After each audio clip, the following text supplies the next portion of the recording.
Hello, dear children. Today we are going to cover the next lesson of Flamingo, that is the Lost Spring. क्योंकि lesson काफी लंबा है इसलिए मैंने इसको दो पार्ट्स में डिस्कस किया है, ठीक है।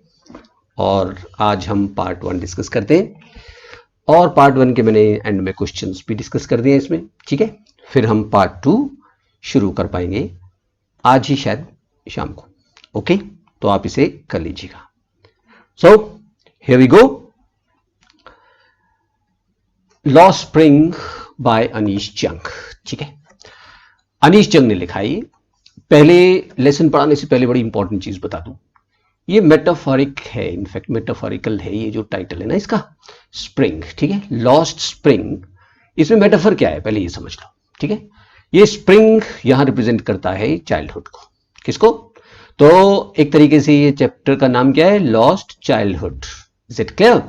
अब स्प्रिंग को चाइल्डहुड से क्यों कंपेयर किया? मेटाफर में कंपेयर करते हैं हम लोग, ठीक है। इसलिए किया कि जितने भी सीजन्स होते हैं, मौसम होते हैं, उनमें सबसे खूबसूरत हरियाली वाला मौसम, फूल पत्ते होते हैं चारों तरफ, एंजॉयमेंट वाला मौसम होता है स्प्रिंग। ओके, इसी तरीके से हमारी जिंदगी में जो सबसे ग्लोरियस, सबसे बेहतरीन पीरियड होता है, इंपॉर्टेंट पीरियड होता है, खूबसूरत पीरियड होता है, एंजॉयमेंट का पीरियड होता है, वो होता है चाइल्डहुड। समझ गए?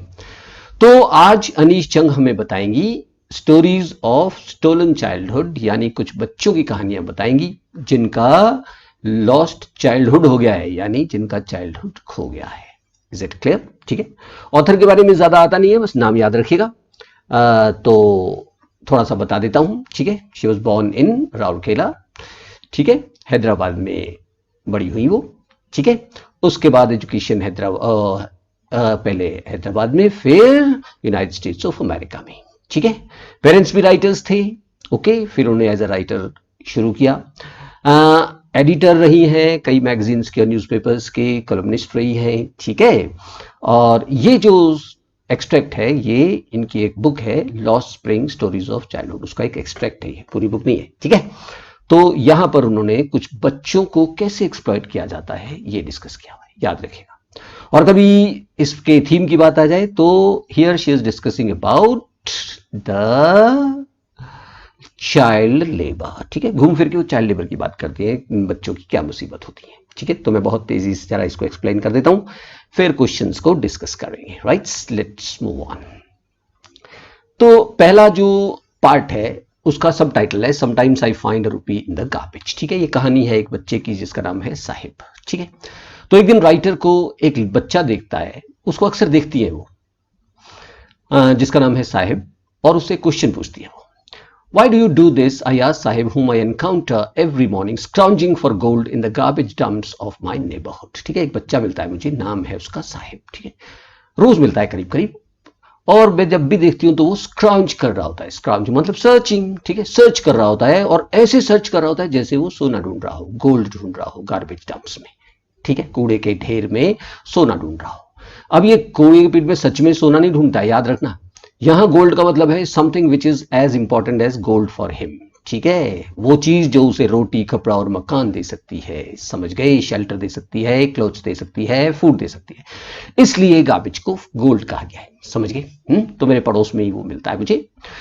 कौन है ये Sahib? Sahib left his home long ago, set amidst the green fields of Dhaka. His home is not even a distant memory. ठीक है, काफी साल पहले अपना घर छोड़ चुका है। एक्चुअली ये बच्चा बांग्लादेशी है, ठीक है, ढाका में रहा करता था बहुत पहले, और लेकिन उसे अब अपने घर के बारे में बिल्कुल याद नहीं है, ठीक है। उसकी मदर बताती है कि कहाँ था घर, क्यों वो छोड़ के आया उसे। there were many storms that swept away their fields and homes, his mother tells him. ठीक है, मम्मी से पूछता है, मम्मी हम यहाँ कैसे आ गए, हमारा घर कहाँ था? तो बेटा ढाका में था, माँ बताती है उसको, ठीक है। और बहुत सारे तूफान आते थे वहां पर, इसलिए हमारे फील्ड्स बर्बाद हो जाते थे, हमारे घर बर्बाद हो गए, इसलिए हम छोड़ आए उसको। That is why they left looking for gold in the big city where he now lives. और यही सोचकर अपना वो शहर छोड़ दिया और इस बड़े से शहर में आ गए। याद रखेगा, ये बिग सिटी दिल्ली है, दिल्ली, ठीक है। आगे पता चल जाएगा तुम लोगों को, ये दिल्ली में रह रहे हैं आजकल, क्लियर। तो फिर ऊपर चलते हैं। क्या पूछा था ऑथर ने उसको? क्या पूछा? एक दिन रोज मिलता तो रोज है, लेकिन एक दिन पूछा, why do you do all this? क्या है ये कूड़े के ढेर में हाथ मारते रहते हो, क्यों करते हो? तो वो जवाब देता है, I have nothing else to do, he mutters looking away. और क्या करूं, और कुछ काम ही नहीं है। गो टू स्कूल आई से ग्लिबली, और ऑथर ने उसको ग्लिबली मतलब विदाउट थिंकिंग मच, ठीक है, बिना सोचे समझे बोली स्कूल जाया करो। Realising immediately how hollow the advice must sound, और खुद भी रियलाइज किया, ओहो एडवाइस दे रही हूँ बच्चों को स्कूल जाओ, ठीक है, लेकिन ये इतना गरीब है जाएगा कैसे स्कूल, ठीक है, तो मेरी एडवाइस बिल्कुल बेकार साबित हो रही थी। लेकिन बच्चे ने सीरियस ले लिया, बोला there is no school in my neighbourhood, when they build one I will go, ठीक है, जहां मैं रहता हूं ना वहां कोई स्कूल नहीं है, जब स्कूल बनेगा तो चला जाऊंगा। ओके, अच्छा जी। If I start school will you come, I said half joking, मैंने फिर जोक मार दी, अच्छा मैं स्कूल शुरू करूंगी एक, आओगे? Yes he said smiling broadly, ठीक है, और वो खुश हो गया, हाँ जरूर आऊंगा। अब ये मजाक किया था ऑथर ने, याद रखना, कोई स्कूल बनाने वाली थी नहीं, वो स्टार्ट करने वाली थी नहीं, लेकिन बच्चे ने सीरियसली ले लिया और एक दिन भागा भागा आया। A few days later I see him running up to me, is your school ready, भागा भागा आया, आंटी वो स्कूल आप बना रही थी वो तैयार हो गया क्या? इससे क्या शो करता है कि the child is very much interested in education, ठीक है, पढ़ना चाहता है, खैर लेकिन फैसिलिटीज है नहीं उसके पास कुछ। तो मैंने कहा it takes longer to build school, I said embarrassed at having made a promise that was not meant, but promises like mines abound in every corner of his bleak world, ठीक है, मैंने कहा अरे अभी से कैसे बन जाएगा, स्कूल बनाने में तो बहुत टाइम लगता है बेटा। लेकिन मैं शर्मिंदा हुई अपने आप से, एम्बेरेस्ड अपने आप से हुई, वो ऑथर शर्मिंदा, ठीक है, क्योंकि मैंने एक ऐसी प्रॉमिस किया था उस बच्चे को जिसको पूरा करने का कोई मतलब ही नहीं था, यानी स्कूल तो मैं बना ही नहीं रही थी। लेकिन इनकी जिंदगी में ऐसा ही होता है, इन बच्चों के प्रॉमिसेस करने वाले बहुत होते हैं, जैसे मैंने कर दी, ठीक है, लेकिन वो प्रॉमिसेस कभी पूरी नहीं होती। बाउंड इन लार्ज नंबर, ऐसी प्रॉमिसेस बहुत लार्ज नंबर में है इन every corner of his bleak world, लेकिन जिस दुनिया में रह रहा है वो ऐसी दुनिया है जहां प्रॉमिसेस कोई पूरी नहीं करता। ब्लीक वर्ल्ड है, सॉरोफुल वर्ल्ड है, डार्क वर्ल्ड है जहां वो रहता है, ठीक है। काफी दिन से मुलाकात हो रही थी, लेकिन मुझे उस टाइम तक उसका नाम नहीं मालूम था। तो after months of knowing him I asked him his name, Sahib Alam he announces, he doesn't know what it means, ठीक है, मैंने पूछा एक दिन, अरे लड़के, पहले लड़के लड़के बोलती थी मैं उसको, मैंने बोला तुम्हारा नाम क्या है? तो बोला साहिब आलम, ठीक है, हैरान हो गई मैं, हे भगवान कितना बढ़िया नाम, इस बच्चे को पता नहीं इस नाम का मीनिंग क्या होता है। If he knew its meaning, Lord of Universe, he will have a hard time believing it. अगर इस बच्चे को पता चल जाए कि साहिब आलम का मतलब होता है दुनिया का शहंशाह, लॉर्ड ऑफ यूनिवर्स, तो ये बिलीव नहीं करेगा। नाम है साहिब आलम और इसके पास कुछ भी नहीं है, बच्चा गरीब है, ठीक है। खैर, अब इसमें एक आयरनिकल बात है, वो मैं क्वेश्चंस के टाइम पर आपको डिस्कस करूंगा, काफी इंपॉर्टेंट सा क्वेश्चन है ये, ठीक है। चलिए, unaware of what his name represents, he roams the streets with his friends, an army of barefoot boys who appear like the morning birds and disappear at noon. नाम की उसे कोई फिक्र नहीं है, सुबह सुबह उठ जाता है बेचारा अपने दोस्तों के साथ, भागता है, ठीक है, पिन्नी विन्नी और उस गंदगी के ढेर से कुछ ना कुछ लेता है और दोपहर तक काम करके वापस चला जाता है बर्ड्स की तरह, ठीक है। Over the months I have come to recognise each of them, और ये वही नहीं है, रैग पिकर्स हैं, और भी हैं बच्चे जो रैग पिकिंग का काम करते हैं, क्लियर। चलिए, एक दिन ऐसे ही मैंने पूछा, काफी सारे मुझे घेरे हुए खड़े हुए थे एक दिन, तो मैंने पूछा why aren't you wearing chappals, I asked one, उससे पूछा तुम नंगे पांव क्यों रहते हो, चप्पल नहीं है क्या?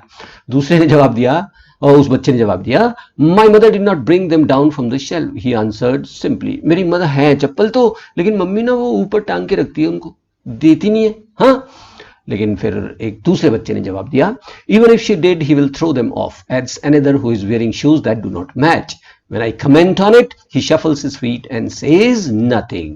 तो वो दूसरा जवाब दिया, बोला अरे वो देगी भी तो अभी पहनेगा नहीं है, ठीक है, दूसरा बच्चा बोला, और उसने खुद क्या किया है, उसने जूते पहन रखे हैं जो एक पैर में किसी कलर का, दूसरे पैर में दूसरे कलर का जूता है, मैच नहीं करते। मैंने कमेंट किया, अरे तेरे जूते, तो वो मूवमेंट करता है अपनी फीट पे और कहता कुछ नहीं, ठीक है। तीसरा बच्चा क्या बोलता है, I want shoes says the third boy who has never owned a pair all his life. तीसरा बोला है, मैं तो इसलिए नहीं पहनता चप्पल के, सीधा जूते ही पहनेंगे, तब तक नंगे पैर रही, लेकिन कभी भी बेचारे ने के पास जूते आए नहीं आज तक, ठीक है। ट्रेवलिंग अक्रॉस द कंट्री, अब याद रखिएगा, again a very important question this is, traveling across the country I have seen children walking barefoot in cities on village roads, ठीक है। अब ये सब बच्चों की बात करें, रैग पिकर्स की भी और दूसरे गरीब बच्चों की भी, घूमती रहती हूँ ना मैं हिंदुस्तान में, कई जगह कई बच्चे मिलते हैं मुझे बेयरफुट, ठीक है। अब जब ये हिंदुस्तान में बहुत सारी कम्युनिटीज के बच्चे बेयरफुट क्यों रहते हैं, शहरों में, गाँव में, क्यों?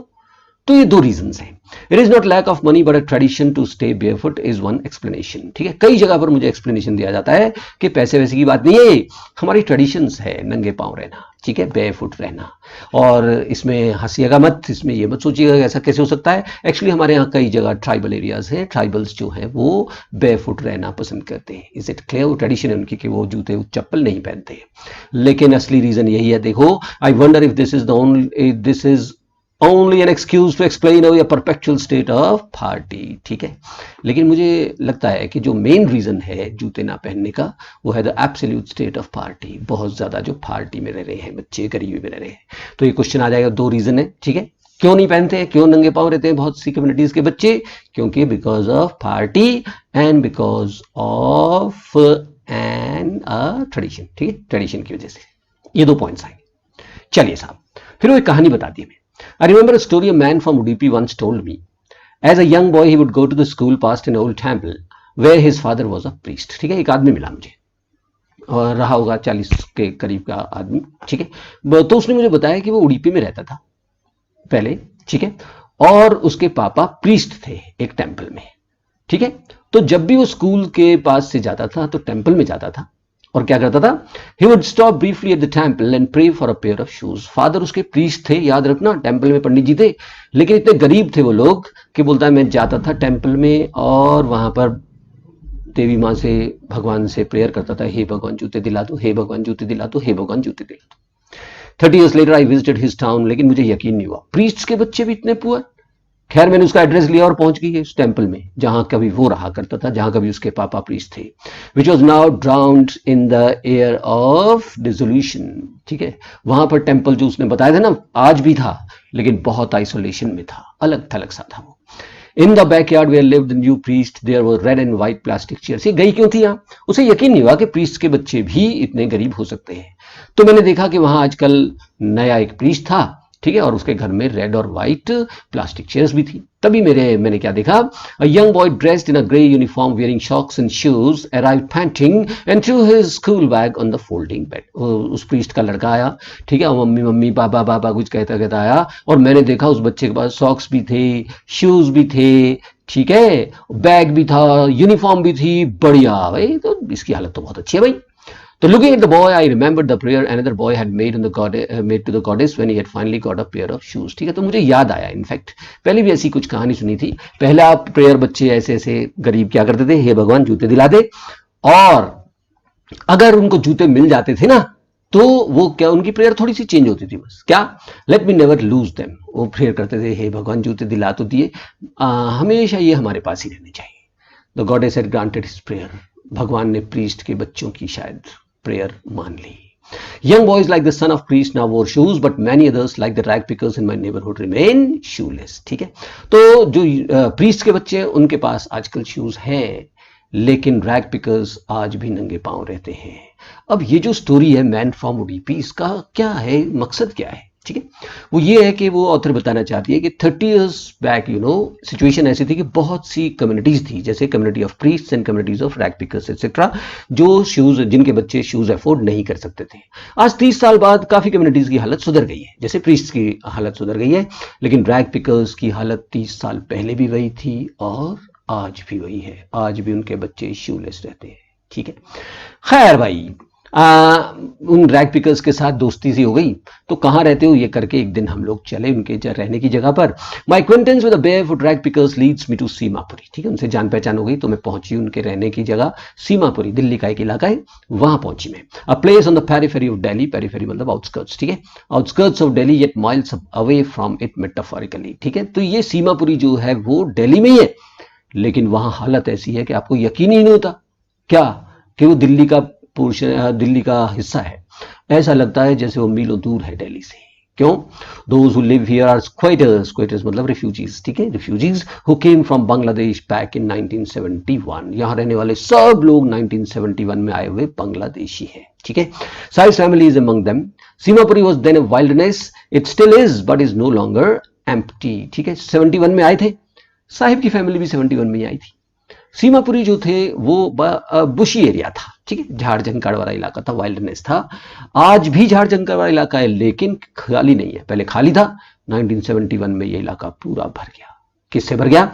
इन structures of mud with roofs of tin and tarpaulin, devoid of sewage, drainage और running water, live 10,000 rag pickers. ठीक है, यहां पर छोटी छोटी झोपड़ियां सी बनी हुई हैं मड की, और ऊपर टिन से कवर्ड है, छत जो है टिन की बनी हुई है, ठीक है, टार्पोलिन की बनी हुई है, और डिवॉइड ऑफ सिवेज, ठीक है, और डिवॉइड का मतलब होता है विदाउट, ठीक है, लेकिन वहां पर ना तो ये टार्पोलिन त्रिपाल होता है, याद रखिएगा, ठीक है, विदाउट सिवेज, ना वहां सिवेज की फैसिलिटी है, ना ड्रेनेज की फैसिलिटी है, ना रनिंग वाटर की फैसिलिटी है, और वहां उस सीमापुरी के इलाके में 10,000 रैग पिकर्स रहते हैं। They have lived here for more than 30 years without an identity, without permits, but with a ration card that get their names on the voter list. कमाल की बात यह है कि बांग्लादेशी हैं, they are not Indian actually, Indians नहीं है ये, उसके बावजूद ये यहाँ पर रहे हैं 30 इयर्स तक, ना इनके पास आइडेंटिटी है कोई, यानी उनके पास रहने का परमिट नहीं है, लेकिन कमाल की बात है इनके पास राशन कार्ड्स भी हैं और नेम्स भी हैं वोटर लिस्ट में। अब ये भी बड़ी आर्निकल सी बात है, ठीक है, क्योंकि राशन कार्ड किनके पास होना चाहिए? इंडियन सिटीजन्स के पास। ये इंडियन सिटीजन्स नहीं है, फिर भी राशन कार्ड से, ठीक है, पॉलिटिशियंस वगैरह ने, नेताओं ने वोट के चक्कर में बना दिए होंगे, और ये वोट भी डालते हैं। एक्चुअली वोट हमारे यहाँ कौन डालता है?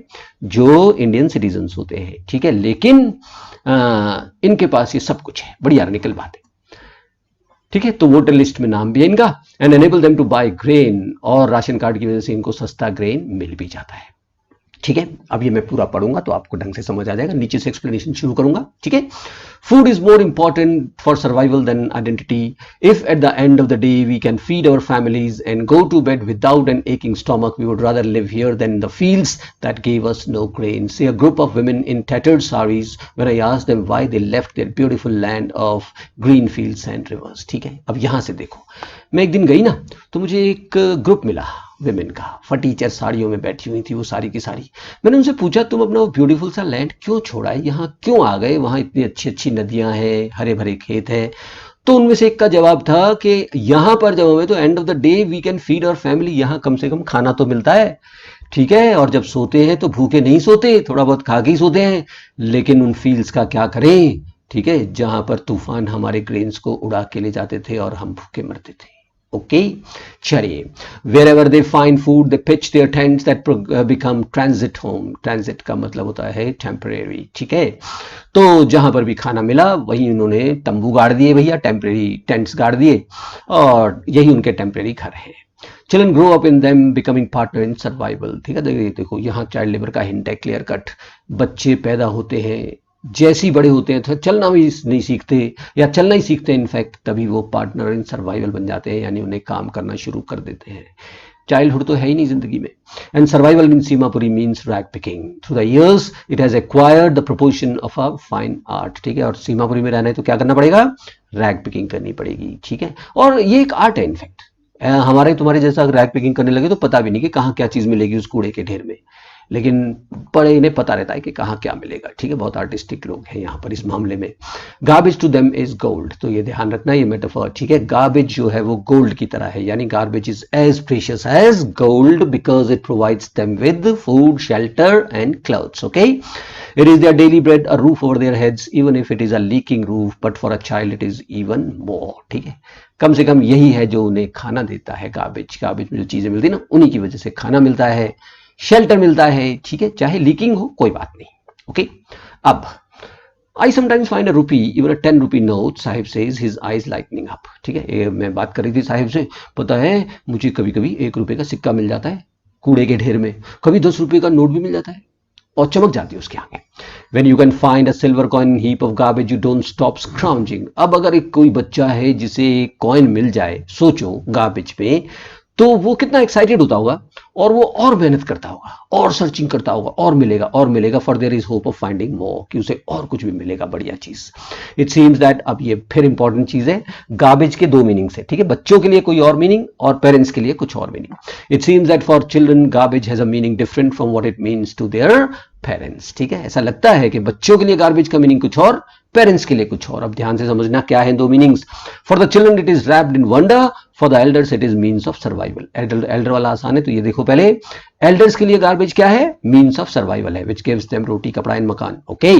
और बच्चों के लिए क्या है? It is something magical, wrapped in wonder, क्यों कहा उसको मैजिकल, रैप्ड इन वंडर क्यों कहा, यानी मैजिकल चीज क्यों कहा, क्योंकि उसमें से कई बार उन्हें अनएक्सपेक्टेड चीजें भी मिल जाती है, जैसे पैसा।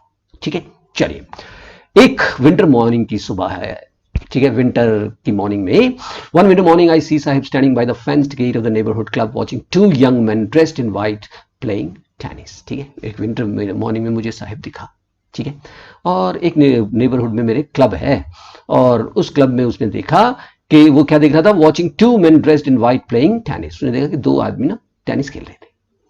मुझे देखते ही बोला, I like the game he hums, content to watch it standing behind the fence. ठीक है, तो बोला मैं ना गेम, मुझे ये गेम बहुत पसंद है, और देखे जा रहा था बेचारा, देखे जा रहा था। ठीक है, I go inside when no one is around, he admits. मैंने जब पूछा कि अंदर घुस जाता है क्या इस क्लब के कभी कभी, बोला हाँ कभी कभी घुस जाता हूँ। क्यों, the gatekeeper has lets me use the swing. हाँ, गेट कीपर से दोस्ती कर लिया मैंने, और कभी कभी जब कोई नहीं होता ना तो मुझे अंदर ले आता है। ठीक है, और कहता है चलो झूला झूल लो, तो झूला झूल लेता हूँ मैं। ठीक है, खेलने नहीं देता लेकिन झूला झूलने देता है। Sahib too is wearing tennis shoes that look strange over the discolored shirt and shorts. Someone gave them to me, he says in a manner of an explanation. आज मैं हैरान हो गई, नंगे पैर रहने वाला साहिब आज नए से शूज पहन रखे थे उसने। ठीक है, टेनिस शूज पहन रखे थे, और वो अजीब पता है क्यों लग रहे थे, क्योंकि शर्ट और शॉर्ट्स जो थे वो डिस्कलर्ड थी, बिल्कुल फटी जर्सी, डिस्कलर्ड, और जूते नए से। जब मैंने देखा तो नेचुरली हम जैसा आदमी कोई देखेगा तो अरे जूते नए जैसे के पास कैसे आ गए, चोरी की होगी, तो एक्सप्लेन करता है।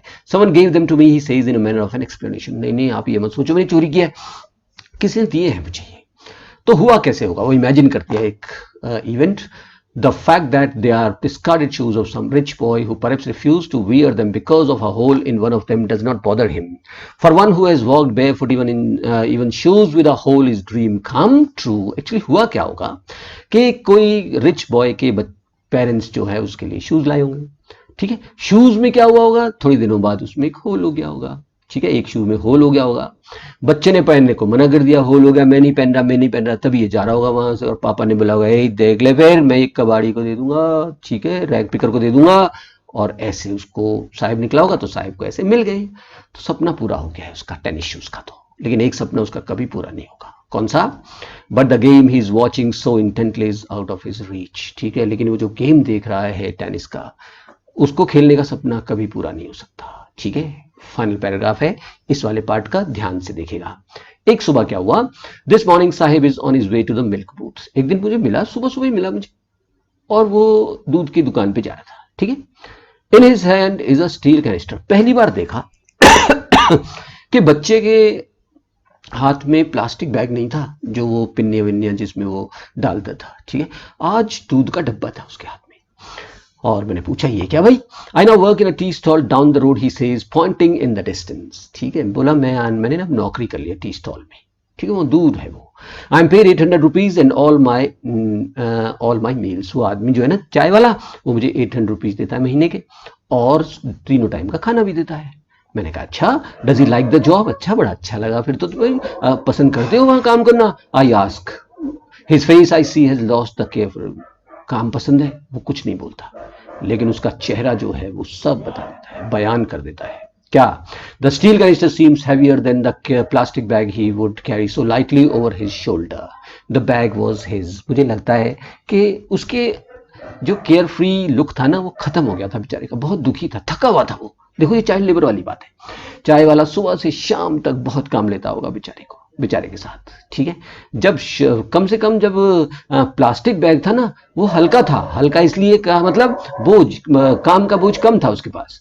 आज नहीं, the bag was his. Bag उसका, यानी वो फ्री था उस टाइम पर। The canister belongs to the man who owns the tea shop. ठीक है, लेकिन कैनिस्टर किसका है, जो दूध का डब्बा है वो किसका है, ओनर का, टी शॉप ओनर का।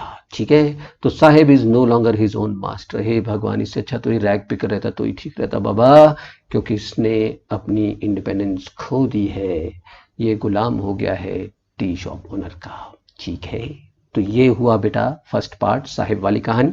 ठीक है, तो अब जाते जाते हम जरा देखें आपको कितना समझ में आया है, कितना डिस्कस करना है। Alright, where has Saheb come from and why, कर लोगे। ठीक है, फ्रॉम ढाका बांग्लादेश, और why? Because their fields and homes were destroyed by storms. ठीक है, तो वहां खाना वाना नहीं मिलता था।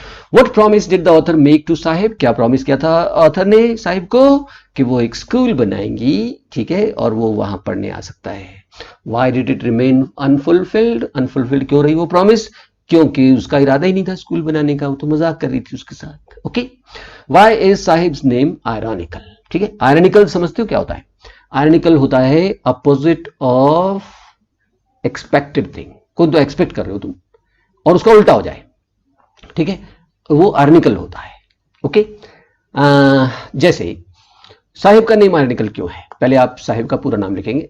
Sahibs name is ironical because his full name is Sahib Alam which means lord of universe. ठीक है, फिर इसका उल्टे बात, wherever you know he is very very poor, has to work hard, doesn't have proper food, clothes or shelter. Is it clear? Why do poor children in India remain barefoot? Give two reasons. ठीक है, barefoot क्यों रहते हैं? एक tradition है कई communities में, ठीक है, और दूसरा पार्ट गरीबी है। Clear? Why does the author mention the story of a man from Udupi? ठीक है, उसका मकसद क्या है ये story of a man from Udupi का? कि 30 साल पहले बहुत सी कम्युनिटीज थी जिनके बच्चे शूज और चप्पल अफोर्ड नहीं कर सकते थे, बेयरफुट रहते थे। ठीक है, लेकिन 30 साल में ज्यादातर कम्युनिटीज की हालत, जैसे कम्युनिटी ऑफ प्रीस्ट्स है, हालत सुधर गई है, लेकिन रैग पिकर्स की हालत 30 साल पहले भी वही थी और आज भी वही है। Mention the living conditions of rag pickers living in Seemapuri. अपने आप कर लोगे, बहुत आसान सा है। ठीक है, लिविंग कंडीशंस में कैसे है? टिन और टर्पलिन की छतों वाले मड के हाउसेस हैं वहां पर। ठीक है, नो सेवेज, कोई सेवेज नहीं है, रनिंग वाटर नहीं है, कुछ नहीं है। ठीक है, डर्टी सराउंडिंग्स है। Why has the author used the metaphor the garbage for them is gold? ठीक है, ये बहुत इंपॉर्टेंट सा है। गार्बेज को गोल्ड क्यों कहा गया? ठीक है, क्यों? क्योंकि the garbage is as precious as gold for them, because from the garbage they get something which, because of which they get food, shelter and clothes. Okay, what are the two meanings of garbage for rag picker children and their parents? ठीक है, तो children के लिए क्या है वो? Something wrapped in wonder, यानी something magical जिसमें से उन्हें अनएक्सपेक्टेड चीजें मिलती हैं, जैसे पैसा। पेरेंट्स के लिए क्या है? Means of survival. ठीक है, वो सर्वाइवल मीन्स है। Why isn't Saheb happy working at the tea stall? वो टी स्टॉल में काम करके खुश क्यों नहीं है? Because he has lost his freedom, क्योंकि उसका फ्रीडम खत्म हो गया है। I hope everything is clear. ठीक है, तो gear up for part 2 if you have understood this. ठीक है, देखना ये क्वेश्चंस अगर आपको आते हैं। ये क्वेश्चंस एक्चुअली मैं ऐसे क्वेश्चंस देता हूं आपको जो रिपीटेडली पूछे गए हैं या जो इस लेसन को समराइज कर देते हैं। Is it clear? Okay, thank you for watching. Thanks. Have a nice day. Bye bye.